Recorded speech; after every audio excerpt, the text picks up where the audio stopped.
Welcome to the Great Asian Pushback, a series of podcasts brought to you by the Council of Asian Liberals and Democrats, or CALD.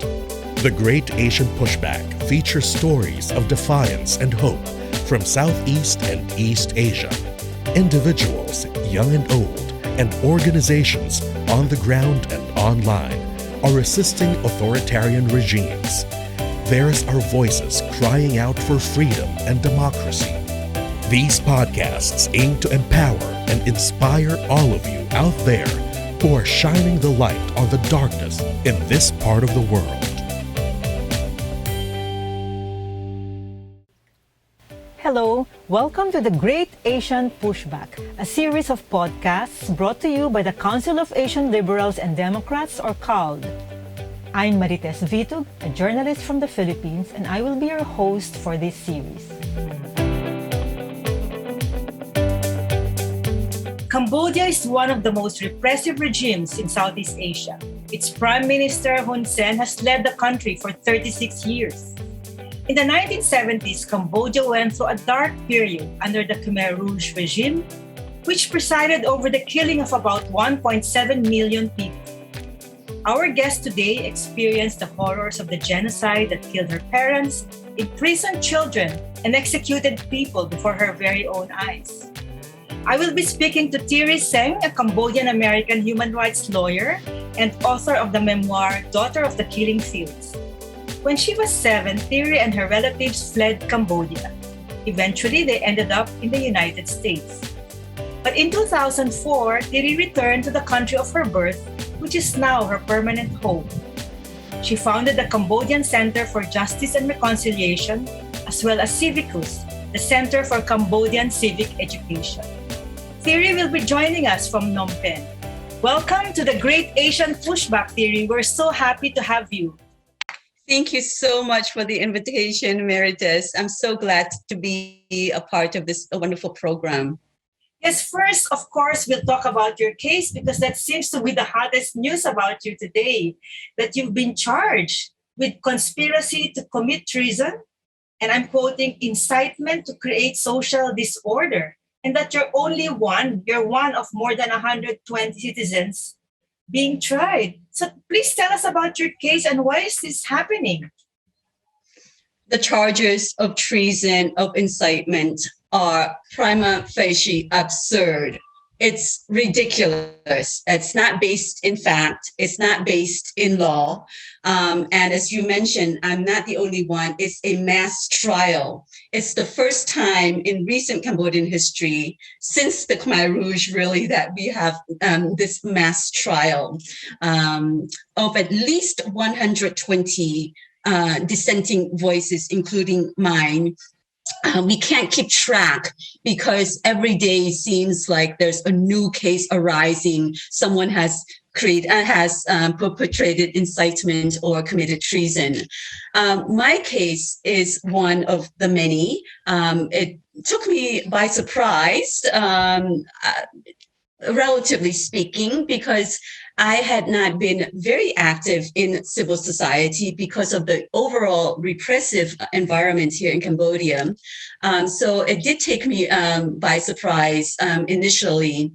But then it was very opportunistic for this regime to come after me at this moment in time, even though I have been very active publicly in advocating for human rights and being one of the frontliners in leading civil society on human rights, on rule of law, on justice issues.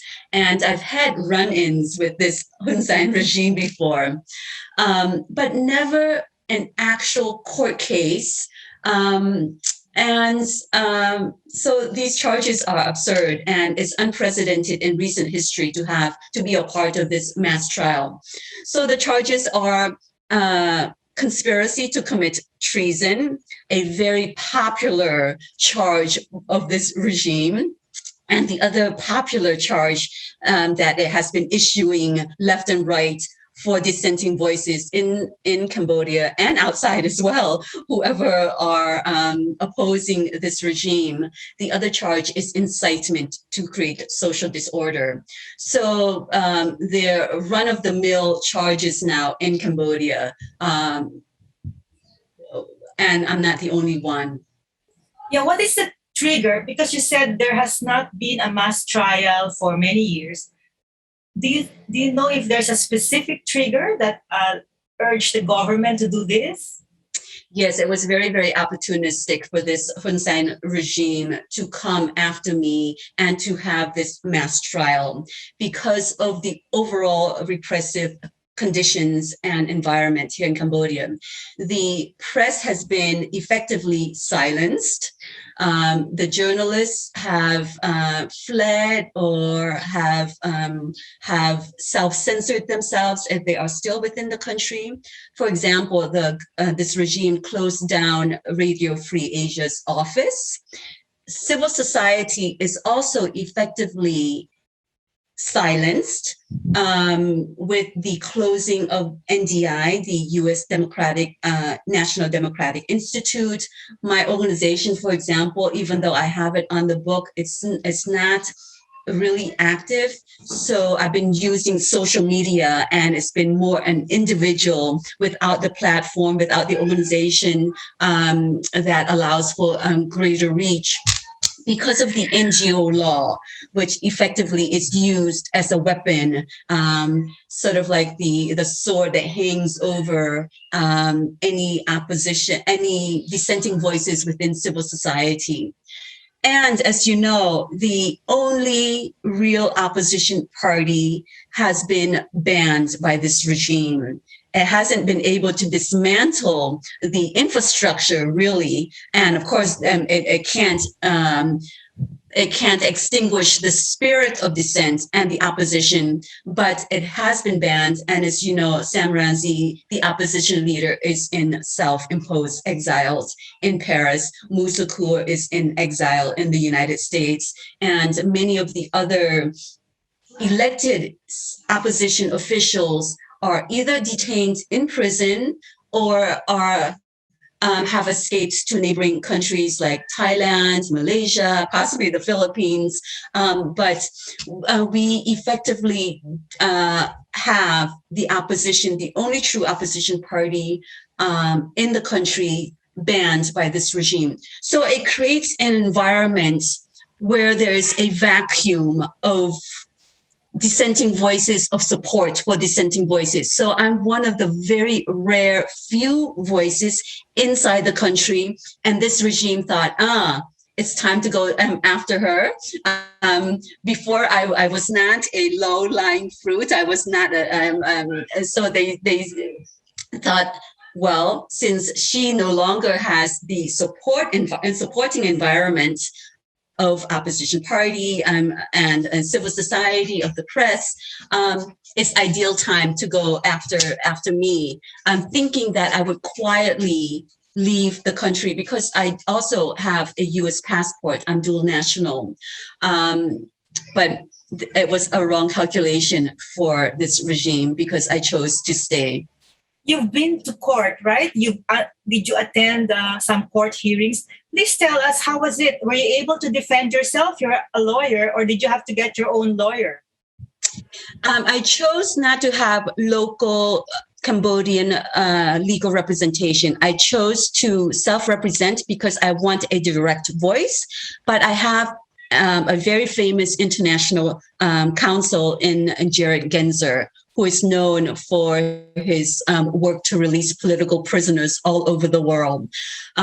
So I attended the first court hearing on Thanksgiving Day, November 26, 2020.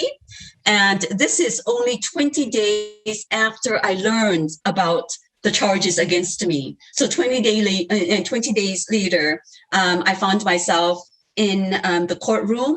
Initially, the others charged with me thought, well, they're not going to show up. But when they realized that I was going to show up, some of them who were in country decided also to show up. So that was also a strong message to the regime of resistance.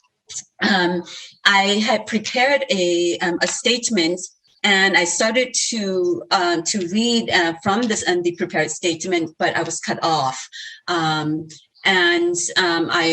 I continued to fight. I remember raising my hands as if in a classroom. It was surreal.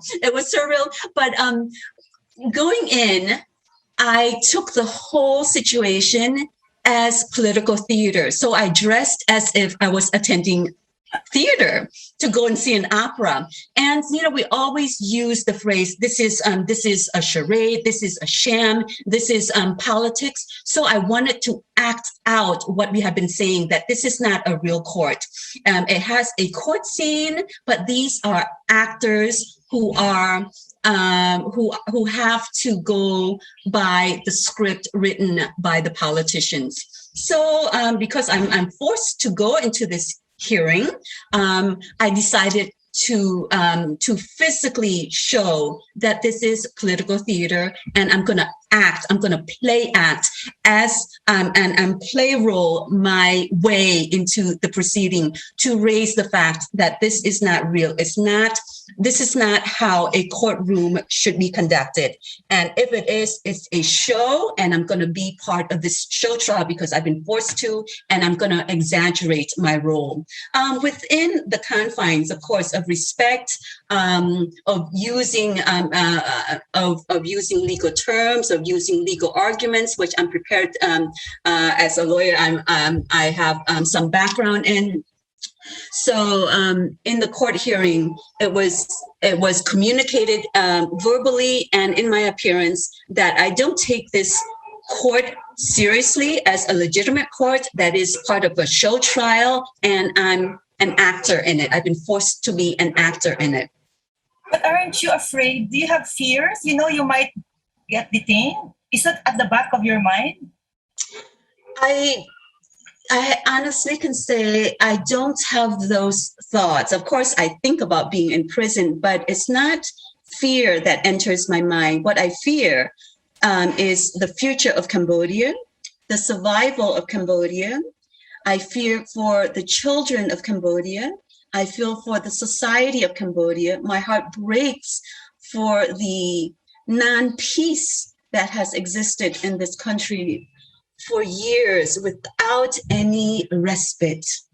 So if those can be termed as fears in that regard, yes, I have fears for the well-being of my countrymen, of my fellow Cambodians, and for the survival of Cambodia. But in terms of physical fear, I think more of what is the right thing to do, and that crowds out any negative thought of fear. It's not as if I'm blindly going into the process. I know what this regime can do and has done to my friends, to my colleagues.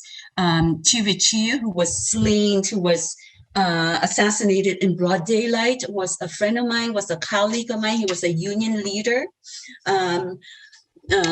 And other individuals who have been, Lei, who was assassinated recently within the past few years, and again in broad daylight.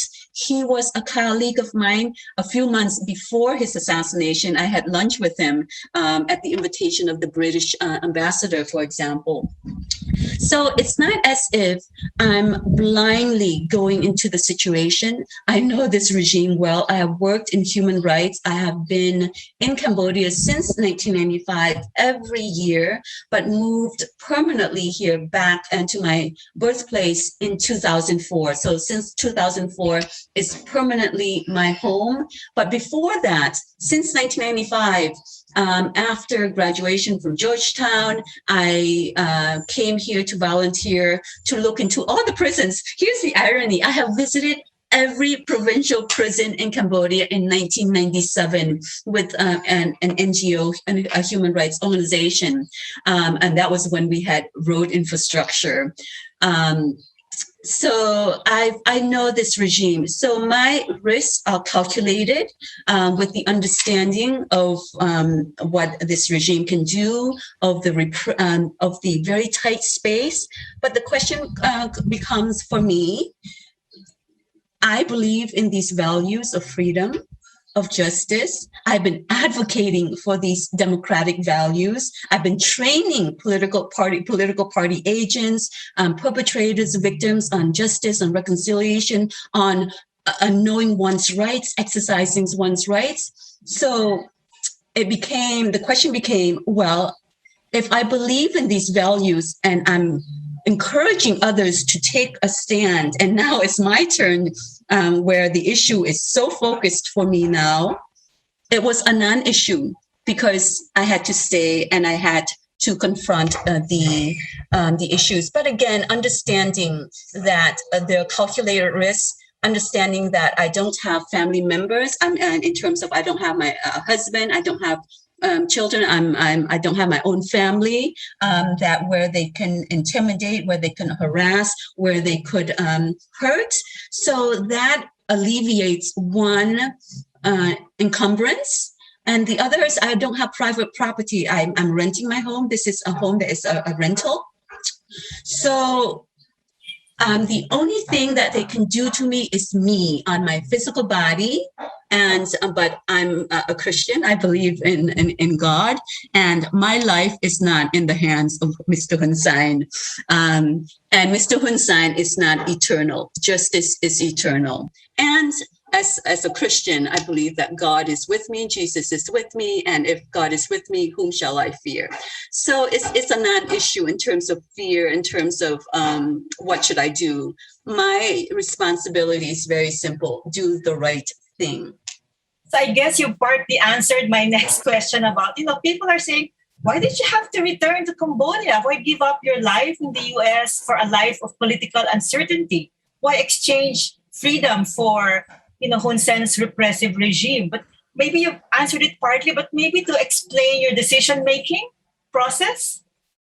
I have not exchanged my freedom by moving to Cambodia. Cambodia is home. I feel very, very comfortable in the United States. I'm a product of two cultures. I'm very comfortable in the American culture, having lived there as a child, as a young person. But Cambodia is home, and the United States does not need another lawyer. Cambodia does. The U.S. is saturated with lawyers. But more than anything, it's Cambodia is home, and I have not exchanged my freedom. Freedom is the freedom of my conscience, the freedom of my mind takes primacy over the freedom of movement. And if I be detained, it would be the limitation of my movement, but this regime cannot take away my freedom, which is my freedom of conscience, which is freedom up here. They're more shackled. Mr. Hun Sen and his officials are more shackled and more limited in their uncreativity by always using violence. I mean, it's so uncreative.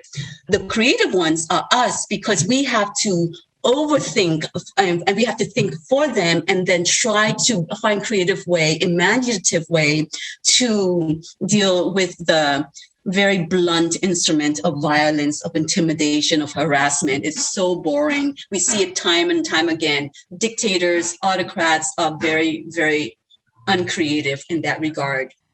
So when you arrived back in Cambodia in 2004, what changes did you see? I mean, yes, you've been visiting it every year since 1995, but what struck you most as the big changes in your home country? When I moved permanently, it was an American law firm who took me back. I came to work for an American law firm, a regional law firm here in Asia, where I was in private practice for 2 years. But I remember the company had sent a car to pick me up at the airport. And I remember vividly, as we're leaving the gate of the airport, of Phnom Penh International Airport, the driver turned to me and he said, "Have you heard?" And I said, "What?" "Chivichir is dead." He didn't know that I knew Chivichir, but Chivichir was so famous. He was the very famous union leader. And that was my introduction back to back to Cambodia when I returned. Chivichia was my colleague who had been slain down in broad daylight by this regime at 10 a.m. near the Independence Monument. And it was done brazenly like that to communicate a message. So the environment was one of violence still, but there was hope. So when I came back, there was a vibrancy and the residue of the United Nations in Cambodia, UNTAC, that opened the way for democracy to flourish in Cambodia. So I came into and riding that wave. And then 2 years later, I found myself leading a major NGO, civil society that was focusing on rule of law, on reconciliation. And that was a very vibrant time for civil society. It was very robust. So despite the poverty, there was a lot, despite the violence and the political wrangling, there was hope that it will be better. And there was a vibrant civil society, there was a vibrant press, and there was the opposition. Sam Rainsy was very, very active since 1995 as the opposition leader, and he was very active then. So all the elements of support, the institutions that could help build democracy were in place, were active from 2000 when I came back in 2004. And through the years up until 2012, the run up to the national elections, it was very vibrant. We saw people taking to the streets peacefully, in the thousands, tens of thousands, joining Democracy Square in a peaceful manner, and they were helping each other. Cambodians were helping each other in terms of supporting with food. They were cleaning up after the trash themselves. So it was very orderly. It was very, very a unifying moment of great hope. Those were the days. Yeah, maybe can you tell us more about what you did upon arrival? You said you were very active in this rule of law and justice and reconciliation NGO. What did you do to help the Cambodians? I mean, did you do training? Can you tell us more about it? So when I went into civil society in 2006, the Khmer Rouge Tribunal began operation. So it coincided with what my organization, and at that time we were growing, and at the height I had about 90 staff, local staff, and plus international consultants. And so there was a lot of funding coming into Cambodia on justice, on reconciliation in light of the Khmer Rouge Tribunal, which is this mixed tribunal of Cambodian actors, judicial officials, and international players. Even though it's within the Cambodian court system, it's not an international court, it's an internationalized mixed court.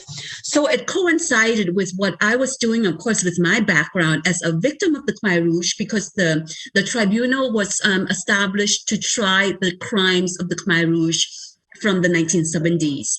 And as a person who lost both her parents, mom and dad, and having lived through it as a child prisoner, again, the irony that I should possibly be put back in prison, but this time free.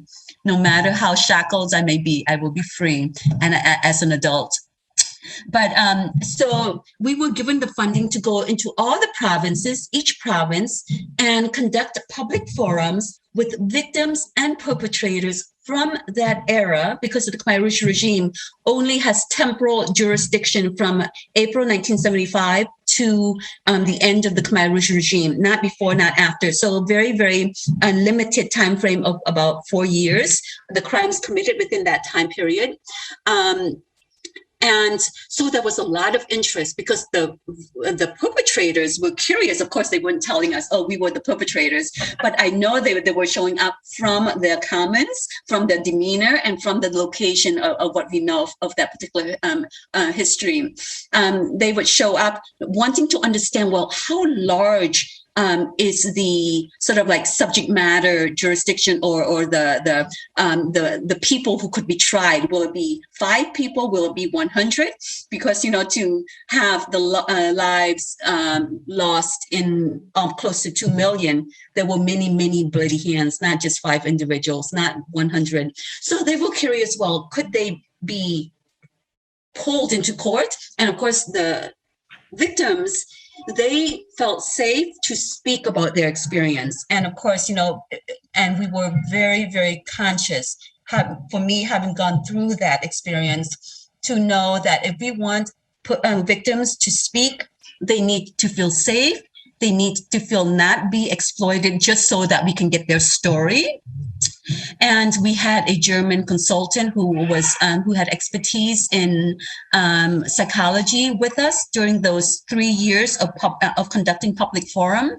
So that was one huge element of my work of that period. And it coincided and it was given energy by the presence of the Khmer Rouge Tribunal. We're talking about international star judges coming into Cambodia. We had the former head of state of New Zealand who would come to our public forum, for example. And then, so as you know, international courts are very few. So these international players gain a reputation for themselves the more that they are with these courts.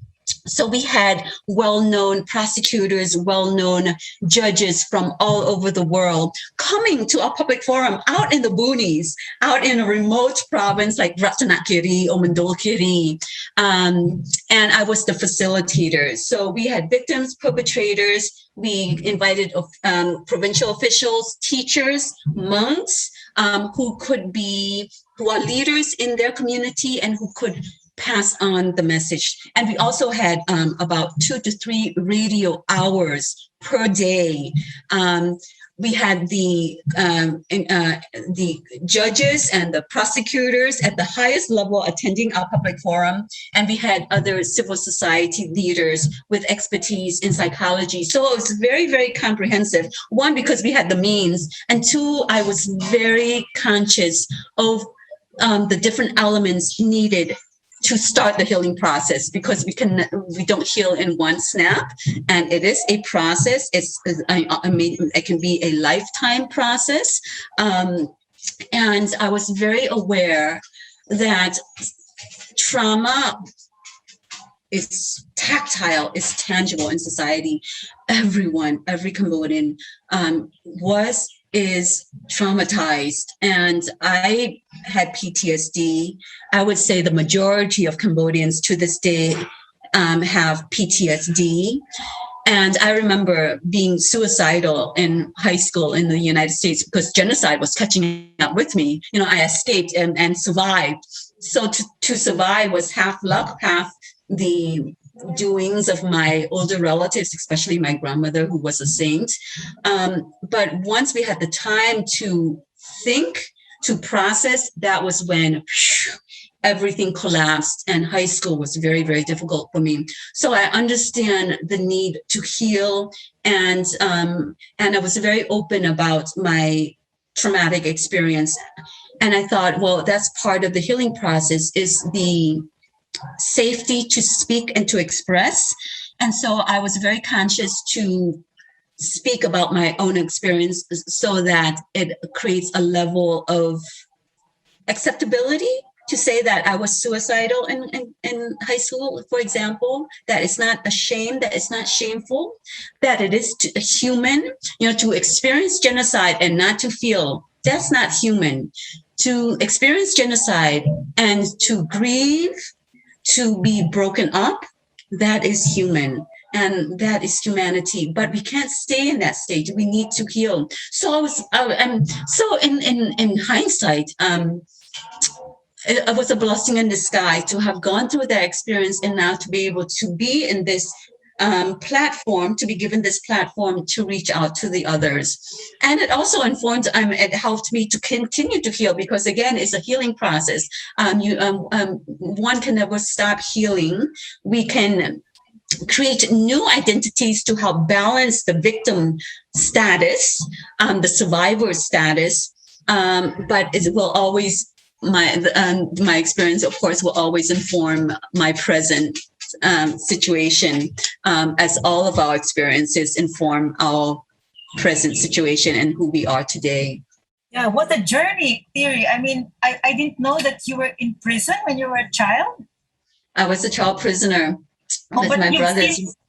You've seen the current prisons. Were these the same prisons or have they become worse?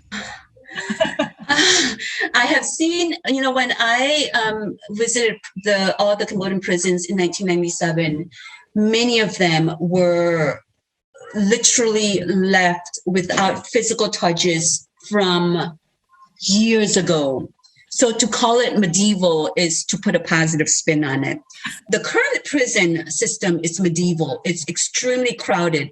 But what I saw in 1997 was of literally another era, way past the medieval age, the Dark Ages. When I was a prisoner, a child prisoner of the Khmer Rouge, we're talking about living in genocide. Mass graves were my playgrounds.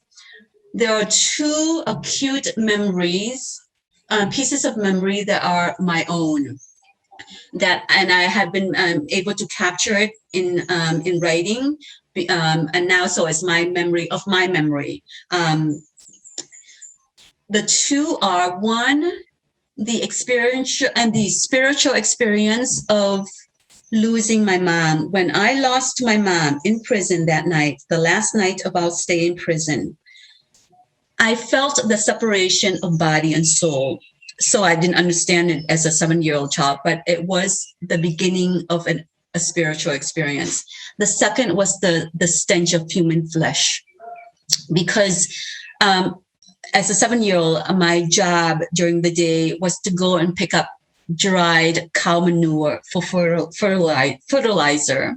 So I was given freedom of movement. I was only 7. At night, they tried to chain my ankles. Oh, where are the? I have shackles.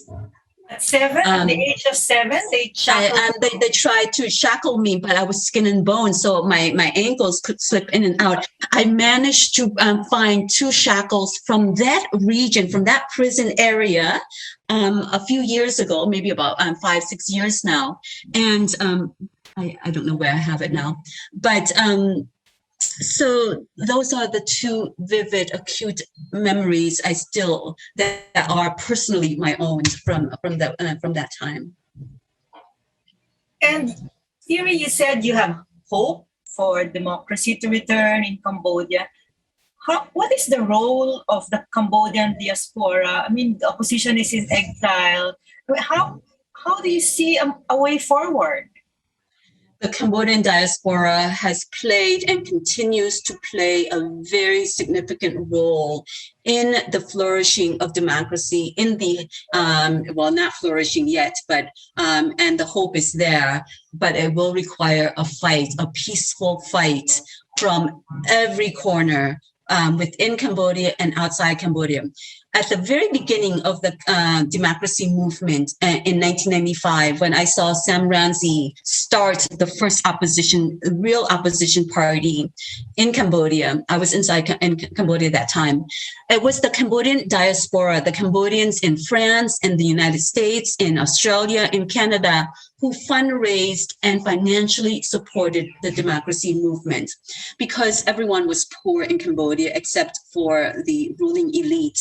But now there are resources, financial resources among Cambodians inside Cambodia, but there's still an important role for the diaspora, and they continue to be very, very active in lobbying with their senators, their representatives in the United States, France, wherever.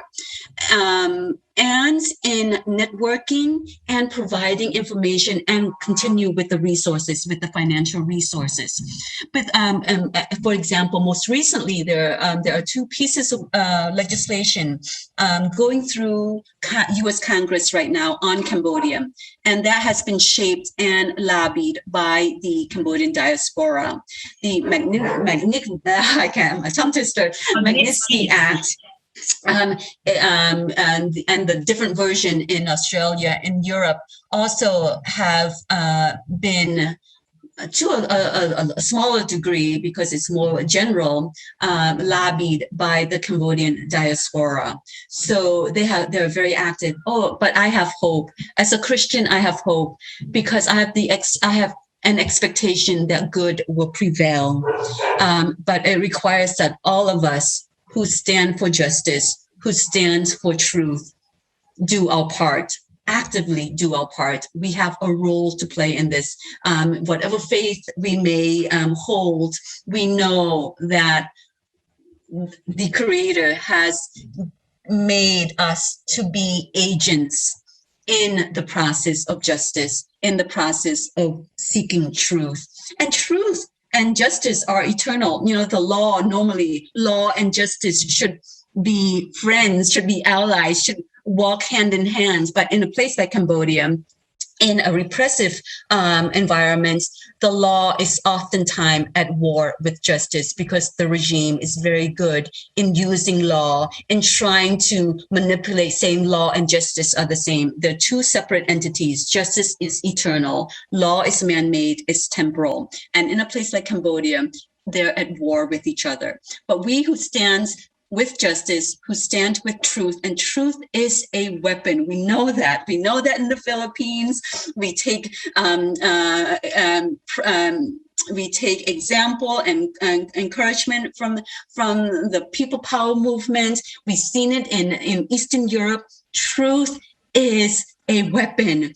Truth, and we think, well, Theary, you have no weapons. You have truth is more powerful than a gun. We know that. We know that in history. We know that through the example of Nelson Mandela. We know that through the example of Martin Luther King Jr., through Gandhi. We know that peaceful resistance is the only way, and it's the most powerful weapon we have.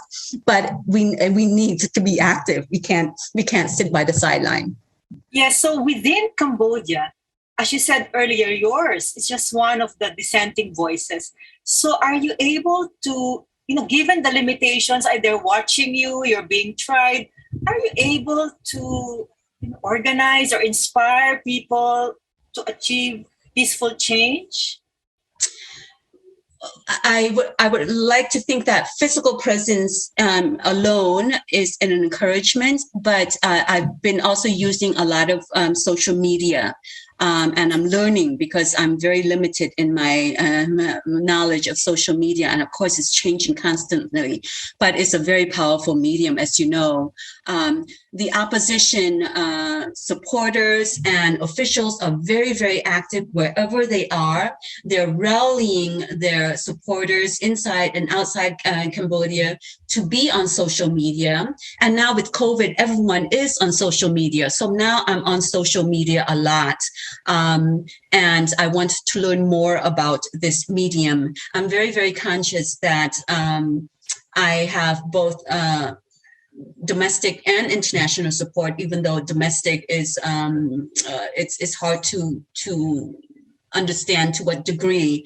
But Radio Free Asia continues to be broadcast in Cambodia via, again, social media, even though the office inside the country has been shut down, and the reporters cannot be known if they are working inside Cambodia. They have to take on an alias.